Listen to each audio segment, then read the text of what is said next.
Welcome to Mr. GK ज्ञान। आज की वीडियो में हम जानेंगे कि भारत में कैसे मुगलों का राज पड़ा, किसने नींव डाली भारत में गुलामी की और कैसे धीरे धीरे हम सबका दमन हुआ। और हाँ, लाइन से पढ़ेंगे आज गुलाम डायनेस्टी के बारे में, जिससे आपसे कोई भी पूछे आप बता दें, और जितनी जरूरी बातें हैं वो वीडियो के बीच में बताते रहेंगे। आइए शुरू करते हैं। सबको पता ही है कि मोहम्मद गोरी ने तराइन और चंदावर के युद्धों के बाद भारत में अपना शासन स्थापित कर दिया था। लेकिन गोरी स्वयं दिल्ली में नहीं बैठा, उसने यहाँ का काम अपने सबसे विश्वसनीय गुलाम कुतुबुद्दीन ऐबक को सौंप दिया था। अब ऐबक कोई साधारण गुलाम नहीं था। इस व्यक्ति ने धनुष, बाण और तलवारबाजी में महारत हासिल की थी, और सबसे महत्वपूर्ण, वो अपने मालिक के लिए अपनी जान तक देने को तैयार रहता था। फिर आया वर्ष 1206, जब मोहम्मद गोरी की मृत्यु हो गई। तब ऐबक ने सोचा, यदि अब मैंने कुछ नहीं किया तो ये सल्तनत टुकड़ों में बट जाएगी। उसने लाहौर में एक दरबार बुलाया और वहीं स्वयं को सुल्तान घोषित कर दिया। हाँ, उसने स्वयं को खिलाफत यानी बगदाद के खलीफा के अधीन भी बताया, ताकि उसकी सत्ता को धार्मिक मान्यता भी प्राप्त हो जाए। और फिर यहीं से हुई गुलाम वंश की शुरुआत। तो अब पढ़ते हैं गुलाम वंश के बारे में और एक एक करके उसके सभी शासकों को जानेंगे। और आपको ये भी बता दें कि आप जितना भी पढ़ेंगे उसके सभी नोट्स की PDF आपको डिस्क्रिप्शन में मिल जाएगी। तो चलिए अब शुरू करते हैं। ऐबक बचपन से ही गुलाम ही था, लेकिन उसकी चतुराई से वो पहले सूबेदार बना और फिर दिल्ली सल्तनत का शासक। हाँ, भारत में मुगलों की नींव ऐबक ने ही डाली थी। ऐबक ने ही दिल्ली सल्तनत स्थापित किया और ये गुलाम वंश का संस्थापक भी था। कुतुबुद्दीन ऐबक ने कभी दिल्ली को अपनी राजधानी नहीं बनाया। उसने लाहौर को ही सत्ता का केंद्र बनाए रखा। लेकिन दिल्ली में उसने काफी निर्माण कार्य जरूर करवाया, जैसे कि कुतुब मीनार का निर्माण। इसका कार्य उसी ने शुरू करवाया था। कुव्वत उल इस्लाम मस्जिद, दिल्ली की सबसे पुरानी मस्जिद जो हिंदू मंदिरों को तोड़कर बनाई गई थी, जो कुतुब मीनार के नॉर्थ ईस्ट में है। 2.5 दिन का झोपड़ा, ये सारे निर्माण ऐबक नहीं करवाए थे। ऐबक ने अपने नाम का कोई सिक्का नहीं चलवाया। उसने सिर्फ मालिक और सैन्य प्रमुख की उपाधियां प्राप्त की। अब ऐबक सिर्फ तलवारबाज नहीं था, वो एक राजनीतिक खिलाड़ी भी था। उसने आसपास के छोटे राजाओं को दबाया, पंजाब, दिल्ली और पश्चिमी उत्तर प्रदेश को अपने नियंत्रण में रखा। उसने अपने पुराने साथियों को अलग अलग इलाकों में सत्ता सौंप दी, ताकि पूरा साम्राज्य एकजुट रहे। लेकिन एक बात ध्यान देने वाली है, ऐबक खुद को कभी भी बादशाह नहीं कहता था, वो खुद को सिर्फ सुल्तान कहता था। एक तरह से अपने पुराने मालिक गोरी के प्रति सम्मान बनाए रखा। ऐबक को गुंबद वास्तुकला और मेहराब शैली का जनक भी कहा जाता है। ऐबक की मौत उसकी जिंदगी जितनी ही अजीब थी। वो 1210 में लाहौर में पोलो यानी कि चौगान खेल रहा था। खेल के दौरान उसका घोड़ा फिसल गया, वो नीचे गिरा और उसकी छाती में गंभीर चोट आई। कुछ ही घंटों में वो चल बसा। ना कोई युद्ध, ना कोई साजिश, एक खिलाड़ी जैसी मौत एक सुल्तान के लिए। ऐबक की मृत्यु के बाद आराम शाह को दिल्ली का शासक बनाया गया, लेकिन ये सिर्फ 8 महीने तक ही रहा, क्योंकि इल्तुतमिश और आराम शाह के बीच युद्ध हुआ, जिसमें आराम शाह की मृत्यु हो गई और अब शासक था दिल्ली सल्तनत का इल्तुतमिश। अब जानते हैं इल्तुतमिश कौन था। इल्तुतमिश तुर्क था। एक छोटे से गुलाम परिवार में पैदा हुआ, लेकिन जब वो बहुत छोटा था तब उसे व्यापारियों ने पकड़कर बेच दिया, और तभी किस्मत ने पलटी मारी और उसे कुतुबुद्दीन ऐबक ने खरीद लिया, और धीरे धीरे वो उसका सबसे भरोसेमंद अफसर बन गया। ऐबक ने उसे बदायूं, ग्वालियर और लाहौर जैसे इलाकों की जिम्मेदारी दी। वो इतना तेज, इतना समझदार था कि ऐबक ने अपनी बेटी की शादी भी उससे करवा दी। मतलब कि इल्तुतमिश ऐबक का दामाद था। इल्तुतमिश ने सिर्फ ताज पहना ही नहीं, उसने दिल्ली सल्तनत को जमीनी हकीकत पर मजबूत किया, और इसी को ही दिल्ली सल्तनत का वास्तविक संस्थापक कहा जाता है। इल्तुतमिश ने बंगाल, बिहार और सिंध को दोबारा सल्तनत में मिलाया, मंगोलों के खतरे से दिल्ली को बचाया, और इसके समय मंगोलों का नेतृत्व कोई और नहीं बल्कि चंगेज खान कर रहा था। और इस क्रूर व्यक्ति के बारे में तो सब जानते ही हैं। तराइन का तीसरा युद्ध भी उसके समय ही हुआ था, क्योंकि यल्दौस चाहता था कि दिल्ली पर उसका हक हो।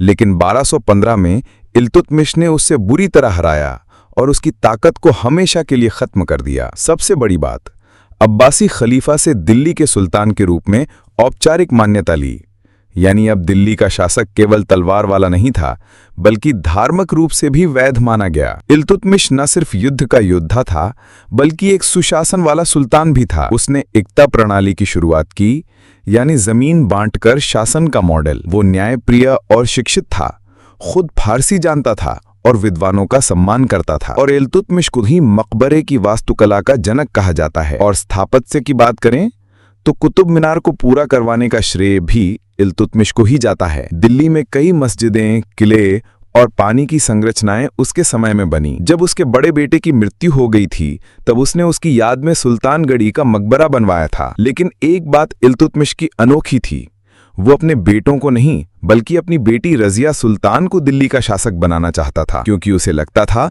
कि रजिया ज्यादा समझदार और योग्य है। और यही हुआ। इतिहास की पहली मुस्लिम महिला शासक बनी रजिया सुल्तान। इल्तुतमिश की मृत्यु 1236 ईस्वी में हुई और उसने अपने उत्तराधिकारी के रूप में अपनी सबसे योग्य संतान रजिया सुल्तान को चुना था, जो एक महिला थी। और उस दौर में ये एक क्रांतिकारी फैसला था। लेकिन दरबार के अमीर और सामंत एक महिला को सुल्तान मानने को तैयार नहीं थे, इसलिए उन्होंने इल्तुतमिश के बेटे रुकनुद्दीन फिरोज को गद्दी पर बैठा दिया। पर रुकनुद्दीन एक नालायक और अय्याश शासक निकला।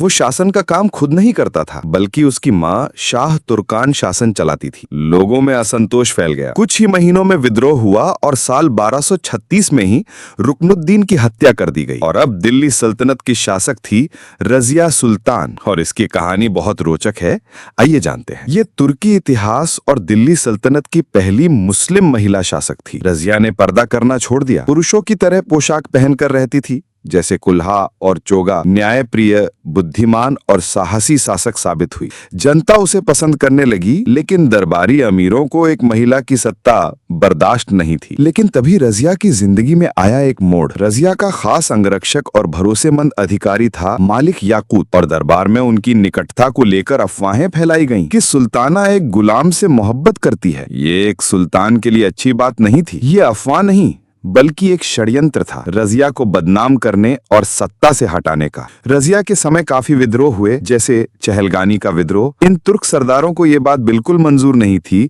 कि एक महिला, वो भी घोड़े की सवारी करने वाली, खुले दरबार में बैठने वाली रानी, उन पर शासन करे। उनका मानना था कि औरत की जगह पर्दे में होती है, सल्तनत में नहीं। सबसे बड़ा विद्रोह हुआ अल्तुनिया नामक गवर्नर की तरफ से, भटिंडा गवर्नर, जिसने रजिया पर हमला किया। और जब हमला किया गया तब रजिया की सेना आपस में ही लड़ गई, क्योंकि सेना में यह बात फैल गई थी कि वो एक गुलाम से प्रेम करती है। सेना दो भागों में बट गई और सेना ने ही याकूत को मार दिया और रजिया को कैद कर लिया गया। पर कहानी यही खत्म नहीं होती। कैद में रहने के दौरान रजिया और अल्तुनिया के बीच प्रेम संबंध बने। जब रजिया कैद थी तभी अल्तुनिया उसके पास जाता था, तब रजिया उसे आंख मारती थी। नैन मटक के लगाते थे दोनों, क्योंकि वो समझ चुकी थी कि यहाँ से निकलना है तो अल्तुनिया से प्रेम का नाटक करना होगा और उनके बीच संबंध बने। अल्तुनिया ने उसकी योग्यता को समझा और दोनों ने शादी कर ली। फिर साथ में सेना लेकर दिल्ली को दोबारा जीतने के लिए निकले। रजिया और अल्तुनिया की जोड़ी ने जब दिल्ली पर चढ़ाई की तो वहां मुइजुद्दीन बहराम, रजिया के सौतेले भाई, ने सेना भेज दी। साल 1240 में रजिया और अल्तुनिया दोनों को हराया गया और कुछ ही समय बाद उनकी हत्या कर दी गई। और अब रजिया का अध्याय यहीं पर समाप्त हो गया। तभी इतिहासकार मिनहाज उस सिराज ने लिखा था कि रजिया का सबसे बड़ा गुनाह ये था कि वो एक औरत थी। रजिया के बाद दिल्ली का शासक बना मुइजुद्दीन बहराम शाह। ये रजिया का सौतेला भाई था। इसने ही रजिया और अल्तुनिया को हराया और फिर गद्दी पर बैठा। ये अपने शासनकाल में चहलगानी के दबाव में रहा। इसके समय शासन में अराजकता और विद्रोह बढ़े और अंत में तुर्क सरदारों ने इसकी हत्या कर दी। इसके बाद शासक बना अलाउद्दीन मसूद शाह। ये बहराम शाह का भतीजा था। ये बहुत बड़ा विलासी और कमजोर शासक, बस नाच गाना करना और गुलछर्रे उड़ाना इसकी आदत थी। शासन में कोई रुचि नहीं लेता था। चहलगानी ने उसे अपदस्थ कर दिया और अब शासक बना नासिरुद्दीन महमूद। ये बहुत ही धार्मिक था, खुद कुरान की नकल करता था और कम खर्च करता था। शांत स्वभाव और विलासिता से दूर रहने वाला व्यक्ति था, इसलिए इसकी तुलना औरंगजेब से भी की जाती है। लेकिन ये जब शासक था तो इसके पास बस दिखावट की सत्ता थी, बल्कि असल सत्ता तो किसी और के पास थी, और वो था गयासुद्दीन बलबन, जो कि बहुत ही चतुर, रणनीतिक और कठोर प्रशासक था। धीरे धीरे बलबन ने सेना, प्रशासन और दरबार की पूरी कमान अपने हाथ में ले ली थी और नासिरुद्दीन महमूद सिर्फ नाम का सुल्तान रह गया। नासिरुद्दीन महमूद की मृत्यु 1266 में हुई, लेकिन इसकी कोई संतान नहीं थी, इसलिए बलबन ने खुद सुल्तान बनने का निर्णय लिया। इस प्रकार अगला सुल्तान बना गयासुद्दीन बलबन। तो अब बलबन को शुरू करने से पहले ये बता दें, जो लोग यहाँ तक वीडियो पूरी देखे हैं वो पहले मुस्कुराइए और अपने आप को शाबाशी दीजिए, क्योंकि आप सब पढ़ने वाले लोग हैं और आपका सिलेक्शन जरूर होगा। तो आइए बलबन को पढ़ते हैं। और हाँ, आप ये जितना भी पढ़ेंगे इसके नोट्स आपको डिस्क्रिप्शन में मिलेंगे, और आप जिस एग्जाम में भी बैठेंगे गुलाम डायनेस्टी के इन नोट्स के बाहर एक भी क्वेश्चन नहीं बनेगा, गारंटी है ये हमारी। तो आप शांति से उसको पढ़ लीजिएगा। आप लोगों को अगर वीडियो पसंद आ रही है तो एक लाइक, शेयर और सब्सक्राइब जरूर करें। आप सबसे विनती है, बड़ी मेहनत से बनती है वीडियो, तो कृपया अपना प्यार दिखाएं। बलबन का जन्म एक तुर्क गुलाम परिवार में हुआ था। जब वो बहुत छोटा था, उसे मंगोलों ने पकड़कर बाजार में बेच दिया। फिर उसे इल्तुतमिश के दरबार में लाया गया, जहां से उसकी किस्मत ने करवट ली। बलबन को इल्तुतमिश की चहलगानी यानी 40 तुर्क सरदारों की परिषद में शामिल कर लिया गया, जो दरबार की सबसे ताकतवर संस्था थी। धीरे धीरे बलबन ने अपनी समझ, चतुराई और शक्ति से चहलगानी में अपनी पकड़ मजबूत कर ली और फिर वो दिल्ली का सुल्तान बन गया। बलबन की प्रमुख नीतियां और प्रशासन। बलबन ने दी नियमन और डर की नीति। मतलब उसका स्पष्ट कहना था, सुल्तान का डर लोगों के दिलों में होना चाहिए। सजगा और पायबोस। बलबन के दरबार में सुल्तान को ईश्वर के प्रतिनिधि की तरह माना जाता था। लोग उसके सामने साष्टांग प्रणाम करते थे और उसके पांव चूमते थे। न्याय की कठोरता यानी लौह और रक्त की नीति। मैं ऐसा न्याय करूंगा कि लोग खुद ब खुद डर जाएंगे। अपराधियों को कठोर सजा मिलती थी। जंगल के डाकुओं तक को नहीं छोड़ा गया। सीमा सुरक्षा और दीवाने अर्ज की स्थापना। सेना को व्यवस्थित किया गया। सीमाओं पर नए किलों का निर्माण कराया गया। धार्मिक कट्टरता नहीं। बलबन ने धर्म में हस्तक्षेप नहीं किया। वो सुल्तान के तौर पर प्रशासन और सत्ता पर ध्यान देता था। बलबन की प्रमुख उपाधियां और विरासत। जमानाए तकदीस का सबसे ताकतवर सुल्तान कहा गया। उपाधि ली जिल्ले इलाही यानी ईश्वर की छाया। वो खुद को ईश्वर का प्रतिनिधि मानता था। बलबन ने दिल्ली सल्तनत को गिरने से बचाया और प्रशासनिक रूप से बहुत मजबूत किया। हालांकि उसके बाद सत्ता फिर कमजोर हाथों में चली गई और जल्द ही गुलाम वंश का अंत हो गया। बलबन के समय के प्रमुख विद्रोह। चहलगानी का विनाश। बलबन ने सबसे पहले चहलगानी को तोड़ा। वही संस्था जिससे वो खुद निकला था। अब उसे हटाना जरूरी था, क्योंकि वो नहीं चाहता था कि कोई और सरदार उसके जैसे ताकतवर बने। निजामुद्दीन का विद्रोह। इसे बेहद क्रूरता से कुचल दिया गया। मंगोलों का आक्रमण। मंगोल कई बार भारत में घुसे। बलबन ने सीमाओं की सुरक्षा मजबूत की और मंगोलों के खिलाफ कई मोर्चे सफलतापूर्वक लड़े। सबसे प्रमुख विद्रोह बंगाल में तुगरिल खां का विद्रोह। तुगरिल खां कौन था? वो एक तुर्क अधिकारी था जिसे बलबन ने बंगाल का गवर्नर बनाया था। बंगाल एक दूरस्थ और अशांत इलाका था, इसीलिए वहां केवल भरोसेमंद लोगों को ही भेजा जाता। कुछ वर्षों तक सब ठीक रहा, लेकिन फिर तुगरिल में लालच जागा। उसने खुद को बंगाल का स्वतंत्र सुल्तान घोषित कर दिया। अपने नाम से सिक्के चलवाए। जुमे की नमाज में खुतबा अपने नाम से पढ़वाया। यानी उसने धार्मिक और राजनीतिक तौर पर पूरी तरह बगावत कर दी। बलबन को जैसे ही खबर मिली, वो गुस्से से आग बबूला हो गया, लेकिन उसने इंतजार किया सही समय का। फिर खुद सेना लेकर बंगाल गया। तुगरिल के किले, ठिकाने और सैनिकों को एक एक कर नष्ट किया गया। तुगरिल खान को पकड़कर राजधानी की मुख्य सड़क पर फांसी दी गई। उसकी लाश को कई दिन तक लटकाया गया, ताकि पूरे साम्राज्य में संदेश जाए कि सुल्तान से गद्दारी का अंजाम सिर्फ मौत है, और वो भी सबसे अपमानजनक। इसके बाद बलबन ने बंगाल को फिर से दिल्ली में मिलाया और वहां अपने बेटे बुगरा खां को गवर्नर नियुक्त किया। बलबन के बेटे की मृत्यु और उसका असर। इतिहासकार कहते हैं कि जब बलबन के बेटे की 1885 ईस्वी में मंगोलों से युद्ध में मृत्यु हुई, तो बलबन अंदर से टूट गया। वो रातों में अकेले तेज रोता था, इतना तेज